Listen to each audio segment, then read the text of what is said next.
வணக்கம். நம்ம சேனல்ல இருந்து நிஃப்டி பேங்க் நிஃப்டியோட வீக் அனாலிசிஸ் வாரத்தோட இது நல்லா பார்ப்போம். வாங்க இந்த வாரம் என்ன நடந்துச்சு, அடுத்த வாரம் என்ன நடக்க வாய்ப்புகள் இருக்குது அப்படிங்கிறத வீக்லி சார்ட்டில், டே சார்ட்டில், ஹவர் சார்ட்டில் அண்ட் சிபிஆரில் எப்பயும் போல் நம்ம செக் பண்ணலாம். நிஃப்டியோடைய வீக்லி சார்ட்டை பார்த்துட்டு இருக்கோம். வீக்லி சார்ட்டில் நல்லா ஒரு 2 வாரத்துக்கு முன்னாடி புல்லிஷ் கேண்டில்ஸ் போட்டிருந்தது. நல்லா டாப்பில் புல்லிஷ் வந்தாலே அதை நம்ம கொஞ்சம் கேர்ஃபுல்லாக இருக்கணும்னு சொல்லியிருந்தோம். அதே போல் அதோட ஆல் டைம் ஹையும் இந்த ஹையை பிரேக் பண்ணிச்சுன்னா இந்த லெவலில் போய் தொடும்னு சொல்லியிருந்தோம். சப்போஸ் மேலே போகும்பொழுது இப்படி ரீடெஸ்ட்மெண்ட் கொடுத்துட்டு மேலே போகலாம், ரீடெஸ்ட்மெண்ட்டும் இருக்கலாம் அப்படின்னு சொல்லியிருந்தோம். ஸோ ஃபுல்லாக இப்போ இந்த கேண்டில்ஸோடைய பாதியும் பிரேக் பண்ணி 75ல் நின்றுட்டுருக்கு. ஸோ கீழே வந்ததில் ரிஜெக்ஷனே இல்லாமல் இன்னொரு செல்லிங் நடந்திருக்கு. அதனால் இதோட அடுத்த ரேஞ்ச் இதுதான். ஸோ இங்கே வரணும், இங்கேருந்து சப்போர்ட் எடுத்துருச்சுன்னா இது இன்னும் ஃபெயில்ட் ஆகாமல் இன்னும் மேலே போக வாய்ப்பு இருக்குதுன்னு கூட புரிஞ்சுக்கலாம். ஒருவேளை இந்த ரேஞ்சை இதையும் சக்ஸஸ்ஃபுல்லாக பிரேக் அவுட் ஆயிடுச்சு அப்படின்னா ஸோ அப்போ இந்த ரேஞ்ச் கம்ப்ளீட்டாக முடிஞ்சிருச்சு, அடுத்து கீழே போக தான் வாய்ப்பு இருக்குது அப்படின்னா. ஸோ இந்த லெவலில் சப்போர்ட் எடுக்க போகுதா அல்லது இதை டெஸ்ட் பண்ணிட்டு ரிஜெக்ட் ஆக போகுதா அப்படிங்கிறத நம்ம செக் பண்ணி பார்ப்போம். ஸோ டே சார்ட்டில் பாருங்கள். ஸோ ஃபுல்லாக கீழே வந்துச்சு, கேப் டவுன் ஓப்பன் ஆனிச்சு.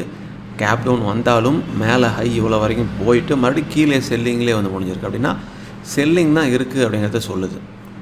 ஸோ பையிங் வீக்காக இருக்குது அப்படிங்கிறத சொல்லி திரும்ப கீழே முடிஞ்சிருச்சு. ஸோ கீழே இதோடைய கண்டினியூவாக இதை டெஸ்ட் பண்ணலாம், இதையும் பிரேக் பண்ணாதானே இதை டெஸ்ட் பண்ணலாம். ஸோ இங்கேருந்தும் ரிஜெக்ட் சப்போர்ட் எடுத்துச்சு அப்படின்னா ஃபஸ்ட்டு இந்த ரேஞ்சுக்குள்ளே வந்துடும். ஓவரால் இந்த கன்சல்டேஷன் அந்த ரேஞ்சிலேருந்து கீழே பிரேக் பண்ணியிருக்கிறதுனால அடுத்த ரேஞ்சு இது வர வாய்ப்புகள் இருக்கிற மாதிரி தெரியுது. இதுவும் பிரேக் பண்ணிச்சுன்னா அடுத்த செல்லிங் டைரெக்ஷனை தொடர்ந்து ஒவ்வொன்றா போகலாம். ஸோ என்ன ஆகுது அப்படிங்கிறத இதை பிரேக் பண்ணும் போதே நம்ம தெரிஞ்சுக்கலாம். அது கூட இந்த டேவோடைய லோ பிரேக் பண்ணும் பொழுதும் என்ன ஆகுது அப்படின்னு நம்ம செக் பண்ணிக்கலாம். ஸோ 1 ஹவரில் இமீடியட் ரெஜிஸ்ட்ரேஷன் லெவல், சப்போர்ட் லெவலுக்கு பக்கத்தில் இருக்குது. சப்போர்ட் எடுத்துச்சுன்னா ஃபஸ்ட்டு இதை மேலே பிரேக் பண்ணணும். இல்லை இதை கீழே பிரேக் பண்ணுது அப்படின்னா டைரெக்டாக இந்த ரேஞ்ச் டெஸ்ட் பண்ணலாம். அதுவும் பிரேக் பண்ணதுன்னா அடுத்த ரேஞ்சு இங்கே. ஸோ 2 சப்போர்ட் லெவலில் சப்போர்ட் எடுக்கலாம். அதில் ரிஜெக்ட் ஆயிடுச்சு அப்படின்னா அடுத்து தொடர்ந்து கீழே தான் வர வாய்ப்புகள் இருக்குது.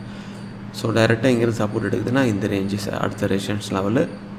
ஸோ அடுத்து இது ரெசிஸ்டன்ஸ் லெவல். ஓவரால் இந்த ரேஞ்சில் எந்த சைட் பிரேக் அவுட் ஆகுது அல்லது ரிஜெக்ட் ஆகுதுங்கிறத பொறுத்து நம்ம முடிவு பண்ணிக்கலாம், என்ன ஆக போகுதுங்கிறத தெரிஞ்சுக்கலாம். சிபிஆரில் பாருங்கள், லோயர் வேல்யூ சிபிஆர் பேரிஷு, சிபிஆருக்கும் கீழே தான் க்ளோசிங் ப்ரைஸு, அதுவும் பேரிஷ் தான் இண்டிகேட் பண்ணுது.